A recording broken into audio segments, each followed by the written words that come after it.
Hello and welcome to the BioStock studio here at the Medicom Village in Lund. Today we're joined via link by Bo Hansen, the CEO of Scandion Oncology. The clinical phase company is currently raising capital in a rights issue to secure funds for its continued development of its top candidate, SCO-101. Thank you so much for joining us, Bo. You're welcome, and it's a pleasure to be here. I'd like to start, if you could just give us a little bit of a condensed background of the company. Yes. Yes, I'd be happy to. So the company is only 3 years old, and it was founded in 2017 based on research from Copenhagen University, especially in the lab of Professor Niels Brünner. And Niels Brünner, together with his co-worker Jan Stenvang, were co-founders of the company, together with the Swedish company Saniona, from where our top candidate SCO-101 came. And in that 3 years, the company has transformed from concept and startup to a clinical stage company tackling one of the biggest problems in modern medicine, and that's the fact that cancer patients being treated with chemotherapy become resistant to the treatment. And that's the thing we are trying to tackle. So to help these millions of patients that struggle with resistance and tumors that are resistant to chemotherapy and potentially also other treatment modalities in cancer. Mm-hmm. Well, thanks for that background. This must be a huge market that you're going into. Could you tell us a little bit more about the market and what are the challenges of inserting yourself into this huge market? Yeah, I mean, first of all, the market is unfortunately huge because cancer is a big problem. There are 18 million cancer diagnoses on an annual basis in the world. And the market for chemotherapy, which is one of the things that, you know, when I entered the company and I became CEO 1st of October of this year, I was saying chemotherapy isn't it on its way out? It's actually on the contrary. The market for chemotherapy is huge. It's more than $30 billion on an annual basis, and it's growing towards more than $50 billion by a 12% increase per year. So this is a huge market for existing cancer therapies and medicines that we are tapping into by creating an add-on drug. So that's what we are doing with SCO-101. We're creating an add-on drug that can revert the resistance of existing or towards existing chemotherapies. And thereby we also see from a market perspective that we have the opportunity to tap into that market and thereby reach peak sales and the value of that quite rapidly once we have a therapy that is approved. Mm-hmm. Yeah, so SCO-101, as you say, is meant to be used in combination with other drugs. There is a lot of innovation going on within the immunotherapy field, and I was wondering, how does SCO-101, how does its mechanism of action differ from let's say checkpoint inhibitors or other immunotherapies for cancer? Yeah, I think that it's important to understand that cancer is a very complex disease, and it's actually not just one disease. There are many forms of cancer. Immunotherapy is a promising way of recruiting and utilizing the patient's own immune system to help combat the cancer. Unfortunately, it doesn't always work, and the cancer is very cunning and can have ways to actually circumvent that. So often immunotherapy is being used in combination with chemotherapy. Now, SCO-101 tackles some specific mechanisms, and more specifically, those are the one membrane pump called the ABCG2 that it degrades, and it also downregulates a kinase, SRPK1, which are centrally involved in conferring this, so activating this resistance towards chemotherapy. And by using SCO-101 and thereby touching and modulating these molecular points in a cancer cell, we will resensitize the cancer cell to chemotherapy and thereby also help in combination with immunotherapy. And this is the hypothesis that we are testing in industry collaboration that we have with the Swedish biotech company Alligator Bioscience, which is completely focused on developing immunotherapy for cancer treatments. Mm-hmm. Well, thanks for going into detail about that. So now let me move over to the rights issue that you're currently raising capital for, and you're poised to raise approximately 236 million Swedish kroner in the ongoing rights issue. And could you give us a little bit of background on the decision to raise capital in this moment?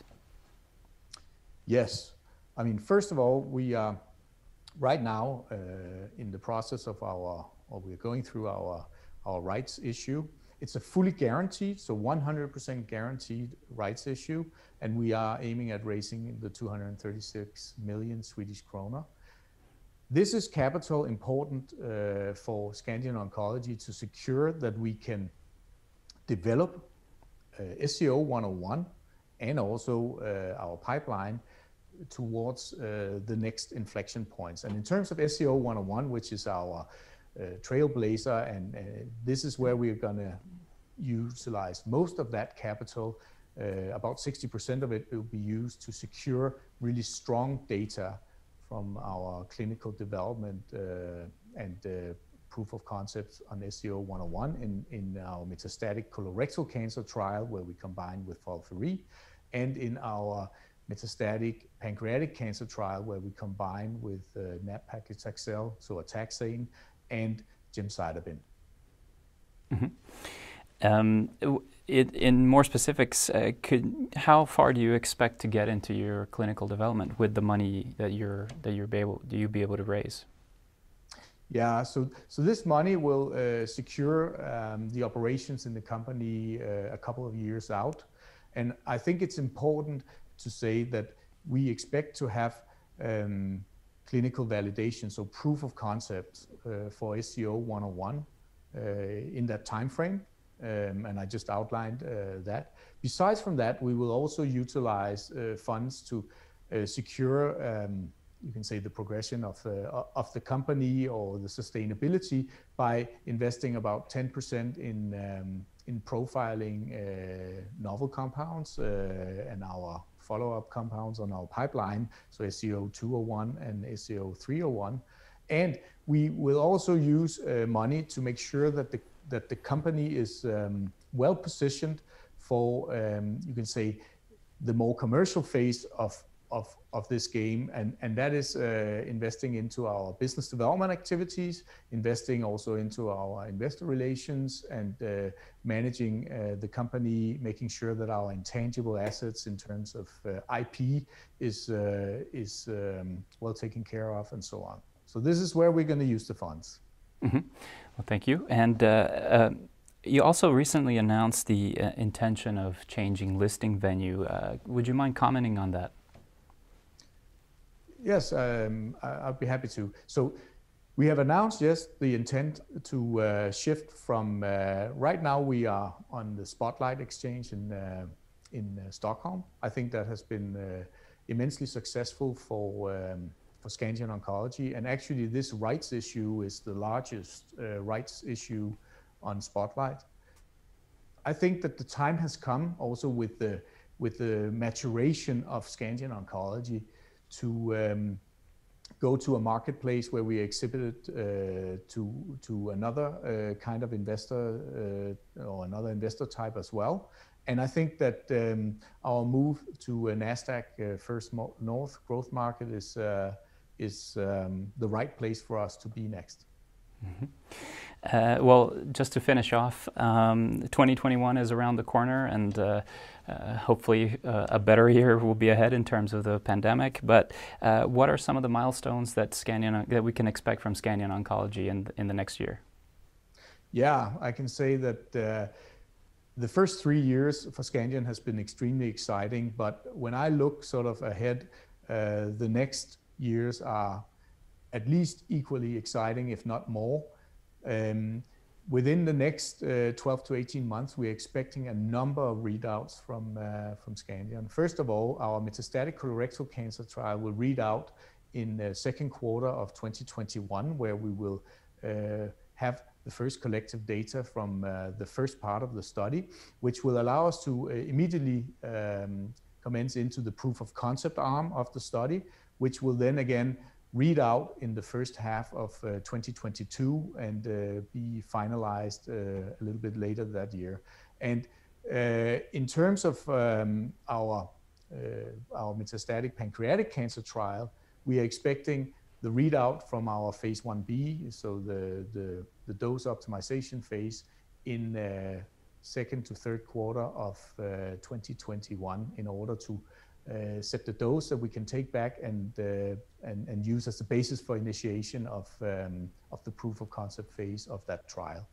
And I also want to say that the first half of 2021, so in second quarter, we are expecting to have data from our collaboration with Alligator Bioscience, which will actually tell us if we have a big new opportunity within immunotherapy. So these are just some of the, you can say, pipeline-directed catalysts that we will see within the coming year and a half.